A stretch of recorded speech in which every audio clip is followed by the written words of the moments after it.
Kegawat daruratan itu apa sih, Dok?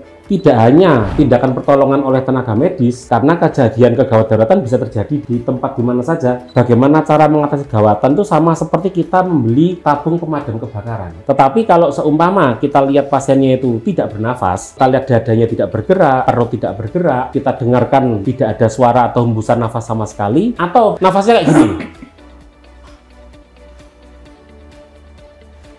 Nah, kalau yang tadi dokter bilang contohnya ada yang tersengat listrik, kemudian ada yang tenggelam, ada yang terbakar. Nah, itu apa yang harus kita lakukan?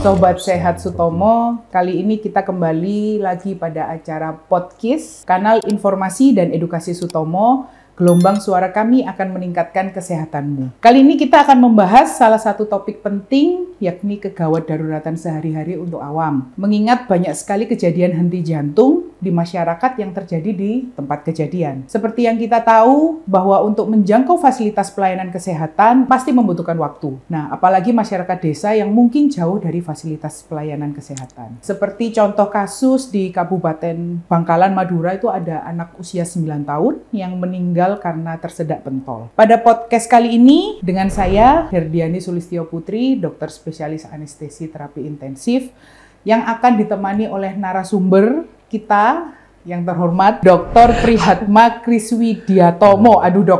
Dokter spesialis anestesi terapi intensif.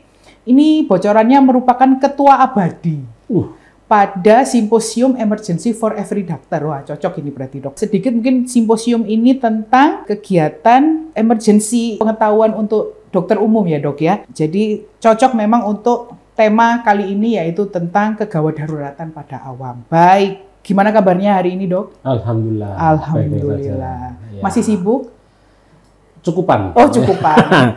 Terima kasih sudah meluangkan waktunya ya, Dok, untuk hadir dan berbagi ilmu. Sama-sama dengan senang hati. Baik, mungkin kita mulai saja. Saya mau tanya, Dok. Jadi kan kali ini kita akan membahas mengenai kegawat daruratan sehari-hari untuk orang awam. Betul. Topik ini sangat penting ya, Dok ya, untuk diketahui. Nah, sangat. Oke. Kira-kira saya tanya dulu kalau gitu, kegawat daruratan itu apa sih, Dok? Ya, kegawat daruratan itu sebelum menjawab. Noleh kemana ini saya ini? Oh enggak, Dok. Boleh. Langsung ke sana, ke tengah juga boleh. Silakan, Dok. Iya, biar jangan noleh ke saya, nanti GR saya, Dok. Oh iya, salah. Bukan fotogenik, biar videogenik gitu ya. Oh kan? iya. Tapi kalau pemirsa terlalu sering melihat saya, nanti kolesterolnya naik. Soalnya berbobot ya. Baik, jadi kegawat daruratan itu ialah suatu kondisi yang mengancam jiwa dan mengancam keselamatan. Sebetulnya bisa dua. Kegawat daruratan itu bisa mengancam jiwa atau keselamatan seseorang, atau yang kedua ialah mungkin tidak mengancam jiwa tapi berpotensi menyebabkan kecacatan. Kalau dalam dunia medis itu menyebabkan mortalitas atau morbiditas. Maksudnya mortalitas itu ialah berpotensi menyebabkan kematian, kalau morbiditas itu berpotensi menyebabkan kecacatan. Itu adalah kondisi yang kita katakan sebagai kondisi yang gawat darurat, sehingga harus segera mendapatkan tindakan-tindakan pertolongan yang cepat, tepat, dan cermat. Nah, tidak hanya tindakan pertolongan oleh tenaga medis, karena kejadian kegawat daruratan bisa terjadi di tempat di mana saja, di rumah, di jalan. Yang justru pertama kali kita harapkan menolong adalah warga sekitar atau keluarga yang di sekitar korban, melakukan pertolongan yang tepat sebelum bantuan medis datang. Berarti sebenarnya penting ya, Dok ya, ini untuk masyarakat awam tuh sangat penting ya. Ini penting pakai banget. Nah, seberapa penting berarti penting pakai banget. Betul. Nah, siapa saja, Dok, yang harus mengetahui ini?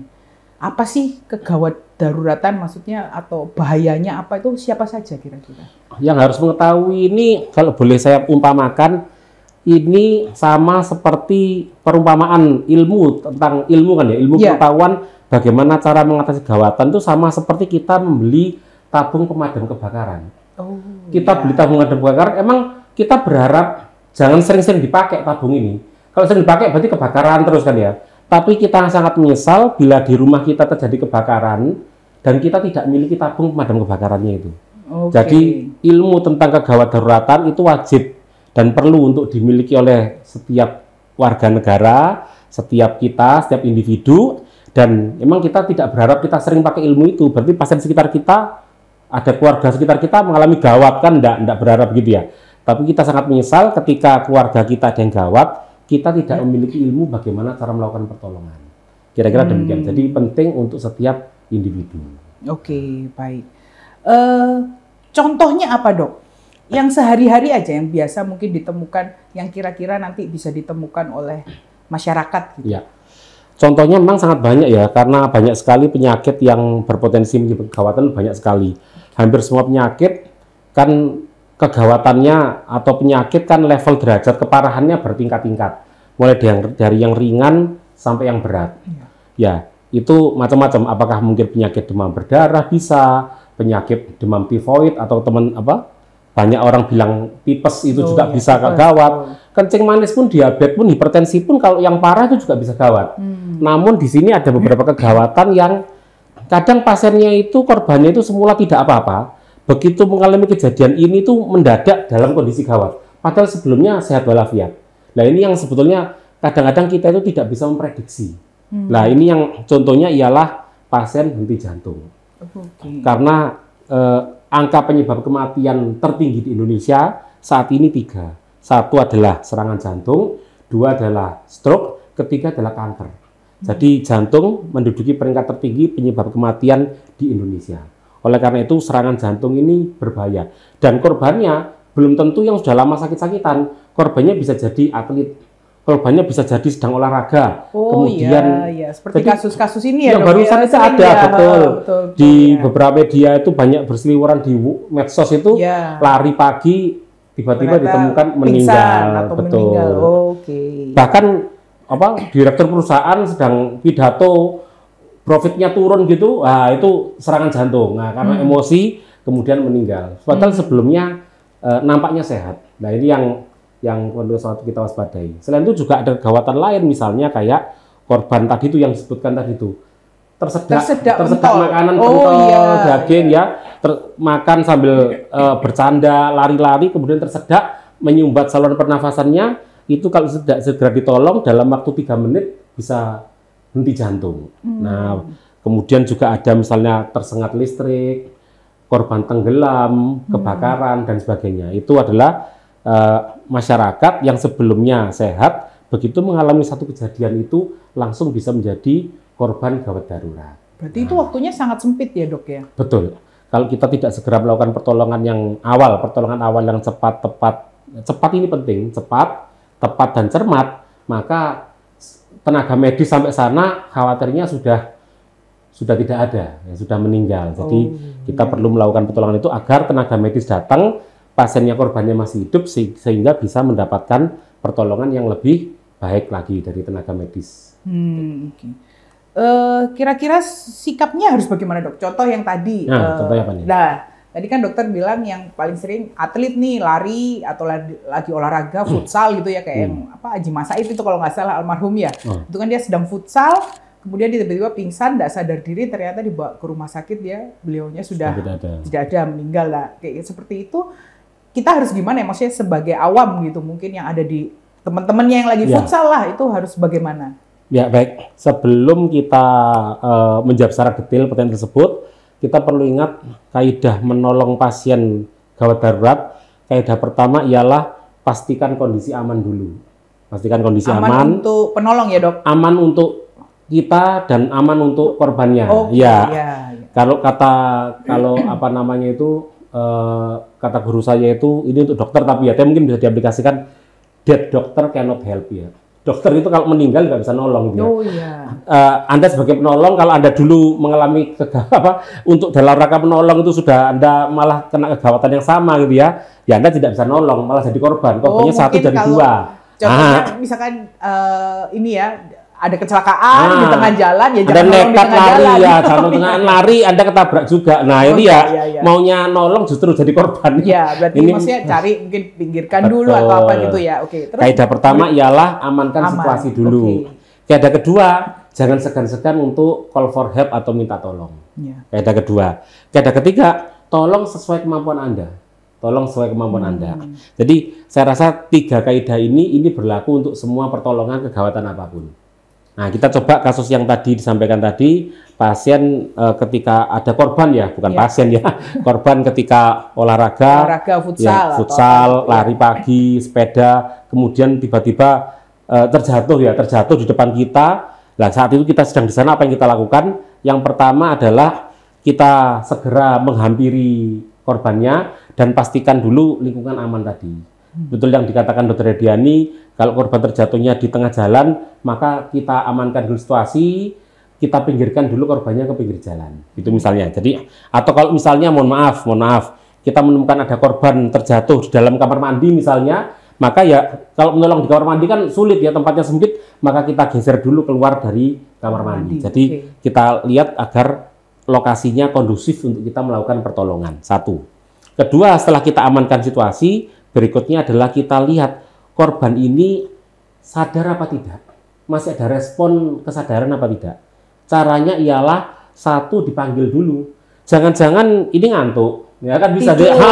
Habis olahraga capek terus tiduran gitu, terus kita kira ini ada apa-apa, kita pijet-pijet itu ternyata dia cuma lelah ngantuk aja lah ini. Nanti kita jadi korban pemukulan. Iya gawat. Jadi kita pastikan dulu ini sadar apa tidak dengan cara pertama disapa dulu, dipanggil. Kalau tidak respon dipanggil lebih keras. Kalau tidak respon boleh ditepuk. Yang tepukannya itu sekiranya menimbulkan nyeri.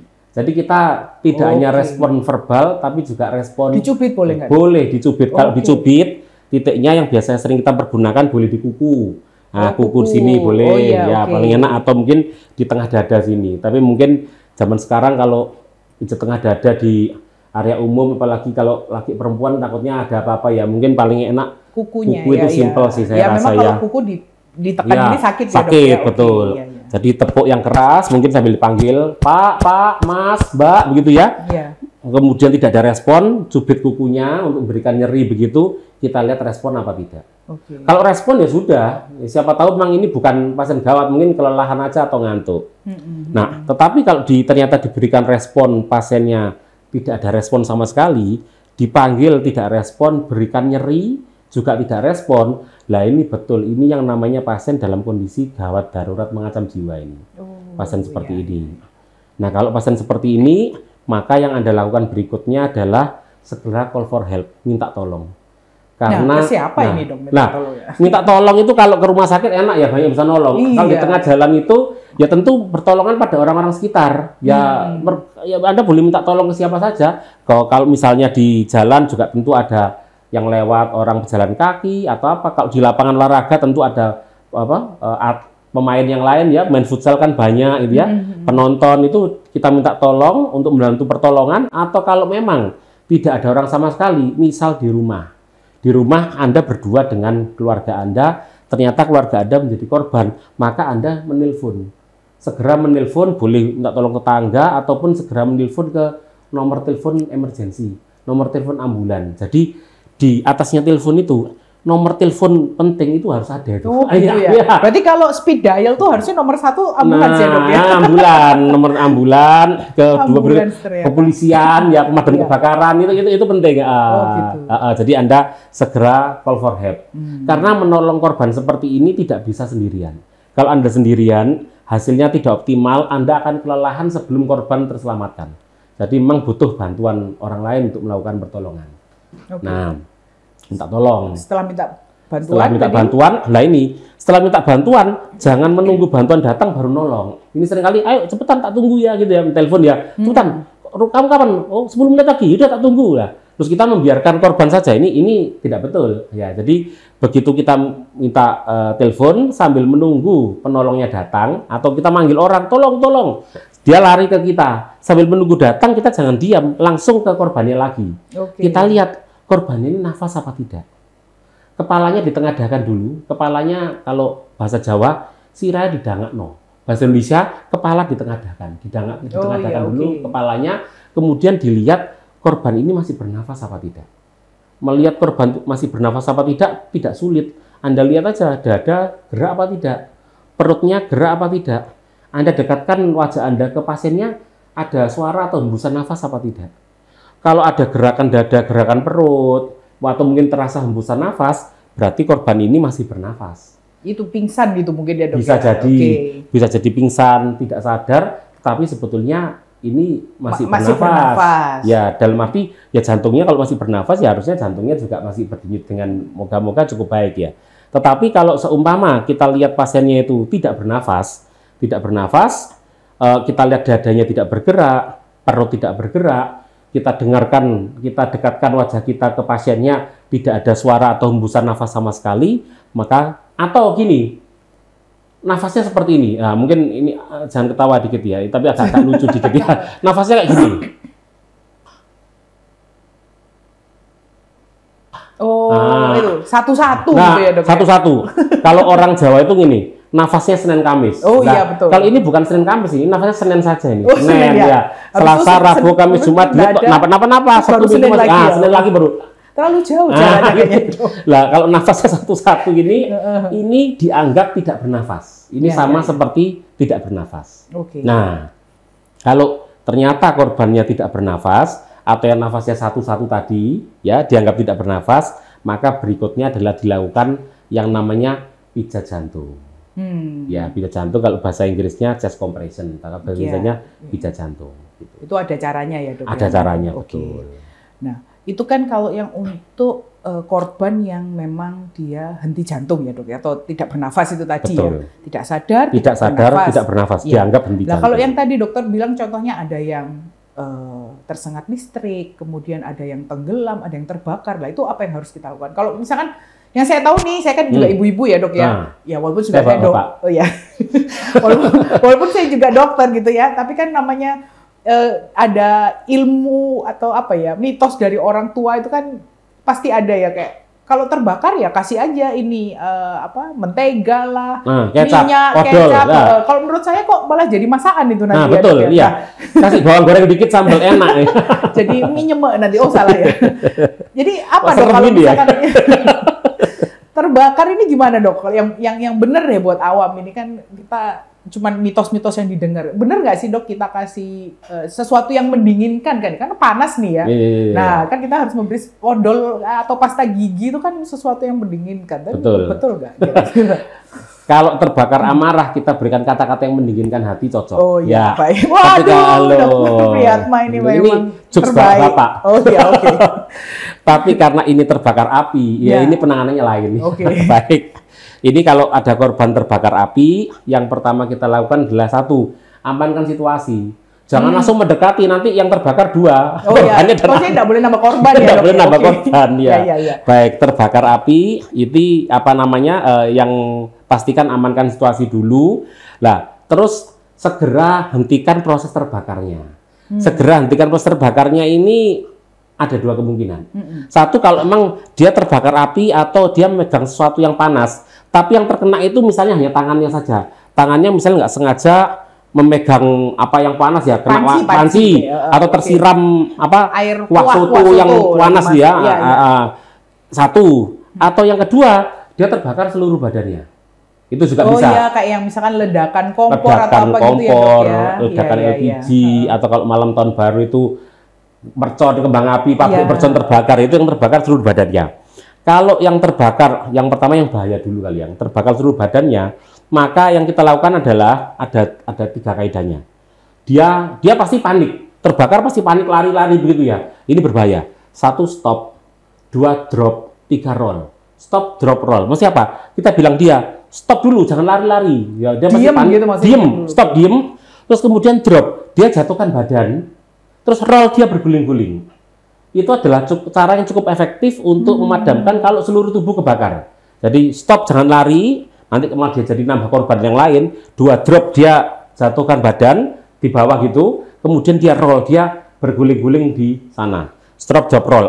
Nah, kemudian setelah itu kita bisa membawa selimut, kalau ada handuk atau ada yang dibasahi, yang diberikan air basah, kita tutupkan ke badannya korban tersebut. Nah, dengan cara stop, drop, roll, dan kita menutupkan dengan kain yang basah tersebut, menutupkan gitu, itu insya Allah akan cepat menghentikan proses terbakarnya. Oh, berarti nggak dikasih pasta gigi seluruh tubuh ya dok? Mahal. Habis berapa pasta gigi gitu ya? Pasta gigi betul ya. Oh, ya. Berarti yang mitos mentega apa gitu juga? Nah, biasanya kalau yang masyarakat tuh mitos berikan pasta gigi, kecap dan odol itu bukan untuk terbakar yang seluruh badan, tapi terbakar yang parsial, hanya tangannya saja atau jarinya saja. Gitu Kecipratan itu cenderung dikasih tadi itu. Lah itu justru berbahaya karena itu kan tidak steril, justru bisa menimbulkan infeksi atau memperparah lukanya. Jadi yang betul ialah kalau seumpama tangannya kena kompor kuah yang panas tadi itu, maka tentu proses terbakarnya kita hentikan, kemudian segera disiram ke air dengan suhu netral, air mengalir kalau bisa. Air mengalir dengan suhu netral itu alias air keran. Jangan kita mikirnya ini kan panas, maka kita berikan air dingin atau es. Karena es itu justru efeknya itu hampir sama dengan terbakar, dia itu justru memperparah lukanya kalau kita berikan es itu. Karena contohnya coba aja es batu Anda taruh di tangan Anda yang enggak apa-apa sehat gini, tempel es batu di situ. Ini rasanya lama-lama sakit dan iya, ini sama kayak terbakar juga nanti ya. Jadi jangan berikan air dingin, air es, apalagi es batu tidak, tapi berikan air dengan suhu ruang, suhu kamar, air netral, air keran tersebut, biarkan mengalir selama berapa lama? Selama setidaknya 10 sampai 20 menit. 10 sampai 20 menit. Atau kalau dok kebetulan kerannya pompanya konslet rusak, kerannya tidak nyala misalnya begitu ya, maka Anda ambil kain yang dibasahi, dicelupkan dalam bak mandi basah gitu, ditempelkan di lukanya. Ini untuk menghentikan proses panasnya tadi itu. Ya. Oke. Itu untuk kalau kena api ya dok. Kena api. Nah ini tadi menarik, tersengat listrik atau kesetrum ya dok ya. Itu kita harus gimana nih? Nah, ini kesetrum listrik ya. Kadang-kadang ada kesetrum kata-kata ya. Nggak ada dok itu. Nggak ada. Baik, kesetrum listrik, tersengat listrik. Tersengat listrik ini yang pertama kita lakukan adalah tadi itu pertama, amankan situasi. Tetap nomor satu itu semua amankan situasi pasti ya. Amankan situasi ya. Tadi itu dokter cannot help ya. Iya betul. Ya. Jangan posisi tersengat listrik Anda berusaha langsung menggapai orang kesengat. Nanti itu beruntun. Nanti Anda megang, terus Anda kesengat juga, teman Anda megang juga lah. Itu kayak yang di kartun-kartun itu. Kartun-kartun. Jadi jangan memegang korban dalam posisi langsung Anda pegang korbannya, nanti Anda jadi korban berikutnya. Jadi yang pertama adalah amankan situasi dulu. Yang kedua adalah Anda cari mungkin ada saklar listrik yang dekat situ. Kalau Anda tahu loh ya. Kalau nggak tahu ya Anda cari itu bisa sejam nggak ketemu itu. Kalau misalnya Anda pas di mana nggak tahu tempat saklar. Itu kan sulit ya. Perusahaan ya? Anda datang pertama kali di suatu tempat misalnya di toko gitu ya, di mall misalnya. Kesetrum saklarnya di mana itu sulit. Tapi kalau seumpama kesetrum di tempat di rumah, Anda kan tahu tuh di mana posisi saklar atau sikringnya, maka Anda segera ke sana, Anda matikan. Itu cara yang cukup efektif dan paling efektif untuk mengamankan situasi. Yaitu matikan saklar listrik. Ya. Terus kemudian jangan lupa kaidah kedua, call for help. Minta tolong pada orang sekitar untuk membantu Anda melakukan pertolongan. Ketiga ialah kita berusaha menolong, ingat dengan semampu kita. Lah kita lihat gini, itu kan listrik. Misalnya seorang memegang kabel, ketika memperbaiki kabel kemudian dia jatuh memegang kabel listrik. Ya, kita tidak tahu ini masih nyetrum apa tidak, maka kita singkirkan kabel listrik ini dari korbannya menggunakan alat isolator. Jadi Anda cari mungkin ada tongkat dari kayu, dari plastik, mungkin dari atau bahan-bahan lain gitu ya, yang bisa untuk menyingkirkan kabel apa itu, dan tongkat itu atau alat itu jangan yang konduktor, jangan yang dari bahan logam atau metal. Nanti kalau Anda kesetrum ya, nanti lucu kayak film gitu ya. Korbannya 2, tidak lucu sih. Berbahaya, mematikan ya. Jadi tongkat kayu atau plastik Anda buang dulu kabelnya, singkirkan, baru kemudian kita mengevaluasi pasiennya atau mengevaluasi korbannya. Nah, yang dievaluasi apa? Sama seperti yang tadi awal tadi itu, pasien tidak sadar, apa yang Anda lakukan? Pertama ya dicek dulu kesadarannya. Kalau dipanggil, diberikan nyeri. Kalau ternyata tidak sadar, Anda segera minta bantuan, minta pertolongan. Sambil menunggu pertolongan datang, Anda ke pasiennya lagi, lihat dia bernafas apa tidak. Kalau bernafas ya stabilkan, jaga, bawa ke pusat pelayanan kesehatan terdekat. Tapi kalau tidak bernafas, segera dilakukan pijat jantung. Ya, kalau tenggelam ini biasanya korbannya banyak anak-anak ini dok ya, belum bisa renang atau terpleset atau main-main terus masuk ke kolam, ternyata kolamnya dalam. Nah itu gimana dok? ini pernah kadang-kadang anak kecil sama ibunya diawasi berenang, ibunya kadang pergi sebentar apakah telepon atau kamar mandi, 5 menit aja balik, ini ternyata anaknya sudah tenggelam. Dicari tidak ada. Ya, itu kami beberapa kali menangani kasus yang seperti itu. Ya, jadi cukup banyak korban tenggelam ini. Nah, sama yang pertama adalah ketika ada korban tenggelam, amankan situasi. Yang mengamankan situasi ialah satu, Anda menolong korban tenggelam ini, Anda bisa berenang apa tidak? Ya, kalau misalnya kolam renangnya dibandingkan Anda, mungkin anak Anda kecil, Anda lebih tinggi ya dibandingkan kedalaman, oke langsung Anda tolong. Tapi kalau ternyata kolam renangnya dalam, atau mungkin tenggelam mungkin di sungai ya, atau misalnya di laut begitu, kita sebelum melakukan pertolongan kita harus yakin bahwa kita aman, kita bisa berenang apa tidak. Dan kita lihat arusnya seberapa keras. Kalau korban tenggelam di sungai yang arusnya deras, walaupun kita bisa berenang, kita bisa jadi korban berikutnya. Betul. Ya nanti anak misalnya mau nolong istri, suaminya gitu, nanti anaknya malah jadi yatim piatu takutnya kalau kita tidak berpikir terlebih dahulu ya. Jadi pastikan aman apa tidak, kita mau nolong itu kita sendiri aman apa tidak. Kalau kita bisa berenang, arusnya tidak deras, maka silakan kita pertolongan, kita masuk ke dalam kolam tersebut, dan ingat, tidak bisa melakukan banyak pertolongan dengan posisi di dalam air. Pertolongan berarti itu kita lakukan di darat. Di luar, berarti tarik dulu keluar. Tarik dulu keluar, betul. Tarik dulu keluar, karena nolong apapun di dalam air itu ya sulit ya. Jadi korbannya kita bawa dulu ke permukaan, ya, ke pinggir kolam ataupun ke pinggir sungai. Kalau kita bisa berenang, kalau kita tidak bisa berenang atau kondisi tidak memungkinkan, mungkin boleh minta tolong orang lain yang bisa berenang, atau kita bisa mungkin melemparkan pelampung apapun gitu, sehingga korban ini bisa menggapainya gitu. Misalnya masih sadar ya, tolong gitu lemparkan pelampung itu untuk menggeret korban itu ke tepi kolam. Itu yang penting. Setelah di tepi kolam, apa yang kita lakukan? Sama seperti yang pertama. Jadi yang pertama itu basic ya. Kita lihat sadar apa tidak, kita panggil, berikan nyeri, kemudian nafas apa tidak, minta tolong. Kalau misalnya tidak nafas, kita lakukan pijat jantung. Oke.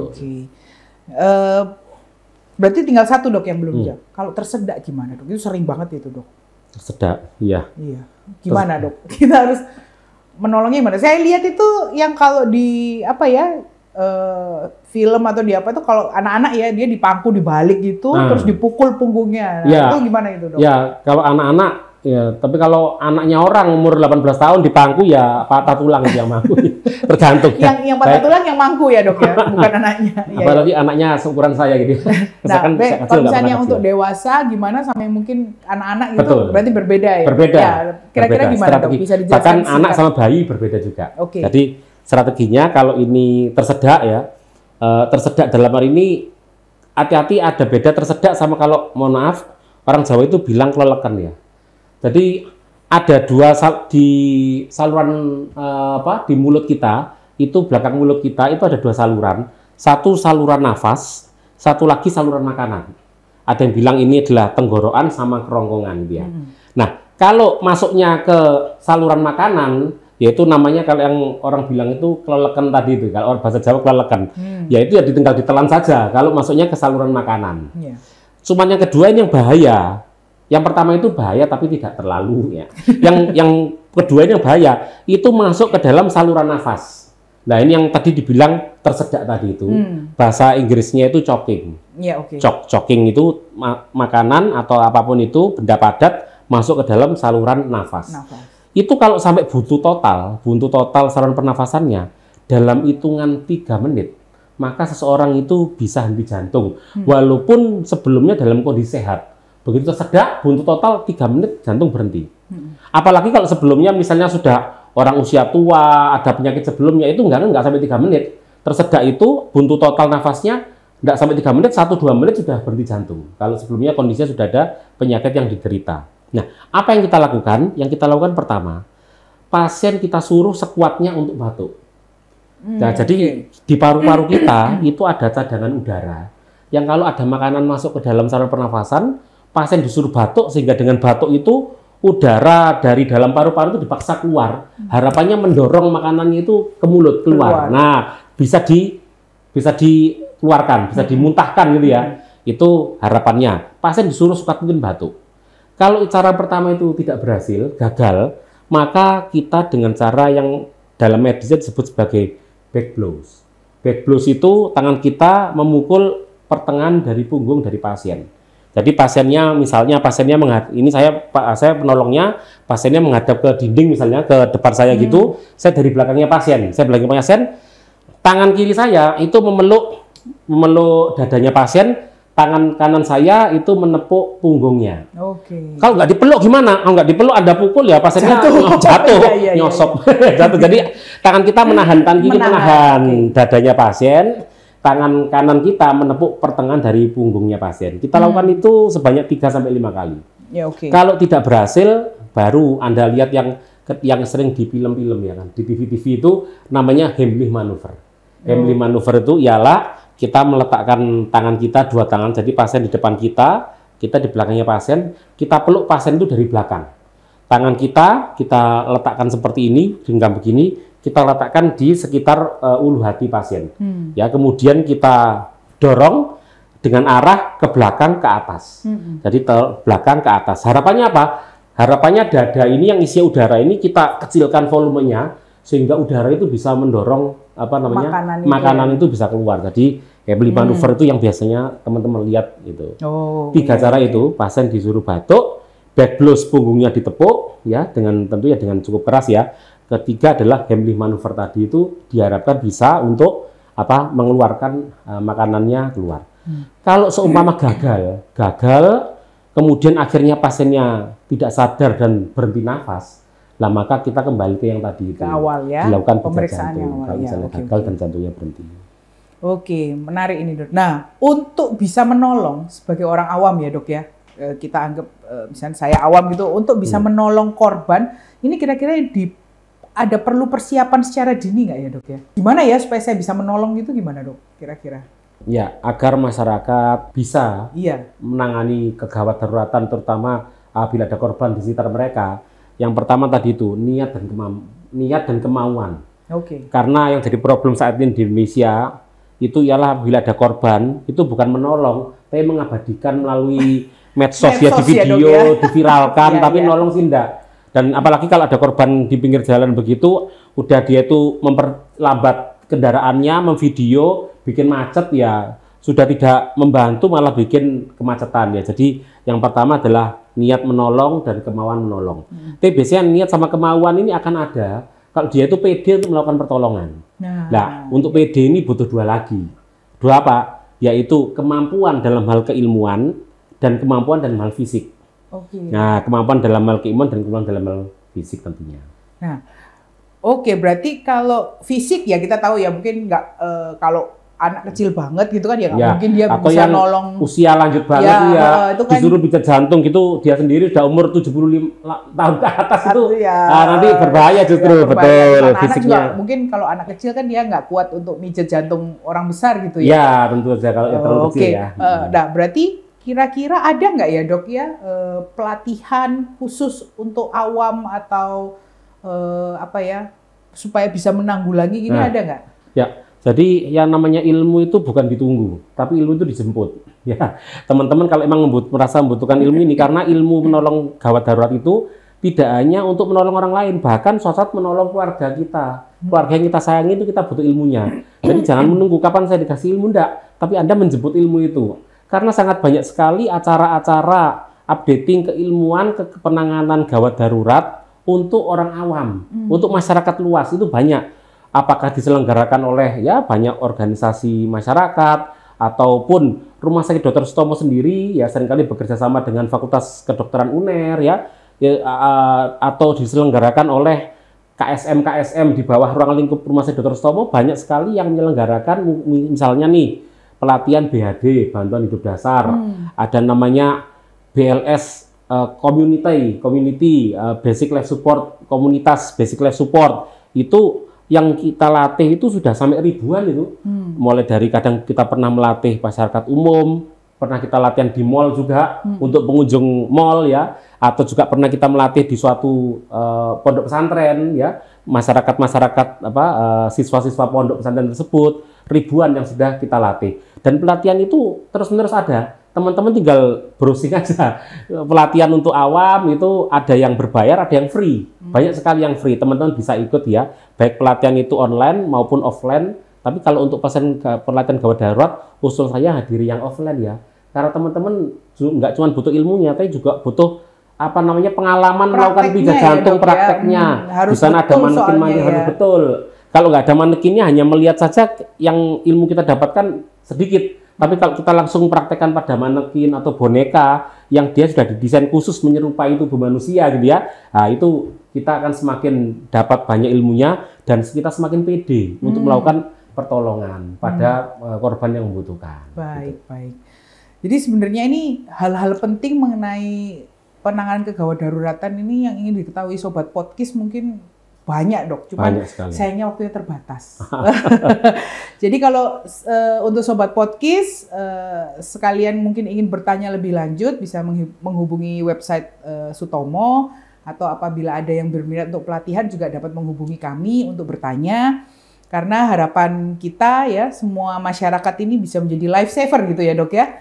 Nah sehingga bisa menurunkan angka kejadian henti jantung di luar fasilitas pelayanan kesehatan dan meningkatkan derajat kesehatan. Mungkin sebelum saya tutup dok ada pesan-pesan, kok saya ngomong pesan terakhir kok nggak enak ya. Ada pesan, ada pesan untuk Sobat Podcast dok. Ya jadi wasiat saya, wasiat jangan pesan terakhir. Ya. Warisan yang saya mau. Warisan. Baik. Monggo. Jadi yang kita sampaikan tadi pentingnya belajar ilmu kegawatan tadi yang kami sampaikan, teman-teman masyarakat semua pada umumnya belajar penanganan kegawat daruratan tidak hanya diniatkan suatu saat ada korban yang membutuhkan, tapi jangan-jangan korban itu adalah keluarga-keluarga yang kita sayangi. Kita sangat menyesal ketika keluarga yang kita sayangi, orang tua, anak, saudara di depan kita mengalami kondisi gawat dan kita tidak bisa melakukan pertolongan. Hanya teriak-teriak nangis saja tidak akan menyelamatkan nyawanya gitu ya. Tapi betul tidak menyelesaikan masalah. Kita berharap kita bisa melakukan yang terbaik. Dan ingat, pertolongan nyawa tersebut tentu tidak hanya memberikan kita kebaikan di dunia, tapi bila kita ikhlas, tentu pahala yang berlimpah akan kita dapatkan di akhirat dengan menyelamatkan korban yang mengalami kegawatan. Amin. Baik, terima kasih banyak Dr. Prihatma untuk waktunya yang sudah menemani Sobat Podcast ya kali ini. Siap. Baik Sobat Podcast, sesi kita bersama Dr. Prihatma mengenai kegawat daruratan sehari-hari untuk masyarakat awam kita cukupkan. Jangan lewatkan edukasi penting lainnya dari podcast bersama RSUD Dr. Sutomo, masyarakat sehat dan menyehatkan.